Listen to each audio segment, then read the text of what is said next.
It's a warm January afternoon in Boston, 1919, and a giant steel tank is about to kill 21 people with molasses.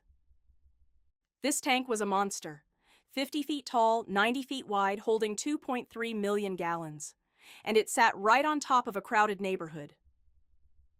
Now, molasses wasn't just for baking. Distill it, and you get industrial alcohol, the stuff used to make munitions. During the war, everyone wanted it. So the company that owned this tank was in a hurry. They threw it up in 1915 and skipped nearly every safety check along the way. The man supervising construction couldn't even read a blueprint, and the tank was never properly tested. They filled it with water once, briefly, and called it good. From the very first day, it leaked. Molasses seeped through the seams between the steel plates and ran down the sides. Local kids would scoop up the drippings in cans, and the company's brilliant solution? Paint the whole tank brown, so nobody could see it bleeding. But the real danger was in the numbers. The steel walls were too thin, and the rivet holes had cracked the plates, leaving a weak point along every single seam. 2 days before the disaster, they topped it off, a fresh, warm shipment of molasses, the heaviest load this tank had ever carried. That warm molasses mixed with the cold molasses already inside. It started to ferment. Gas built up, pressure built up, pushing against walls that were already at their limit.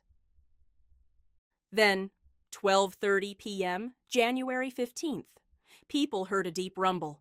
Then a sound like a machine gun.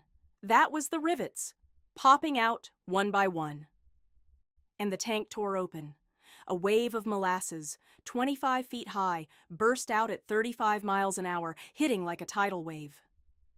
It knocked buildings clean off their foundations, snapped the steel supports of an elevated train line, and swept up horses, carts, and people in an instant. And here's the cruel part. Molasses is thick, heavy. You can't swim in it. You can't crawl out. Victims were trapped, suffocating as it cooled and hardened around them. 21 people died, 150 were hurt. Rescuers waded in waist deep, prying out survivors who were glued in place by the setting molasses. In court, the company blamed anarchist bombers, but investigators proved the truth. The steel was too thin, too brittle. The tank was simply never strong enough. And that's why this mattered. The Boston molasses flood forced cities to require real engineering sign-offs and inspections, the kind of rules that still protect us today.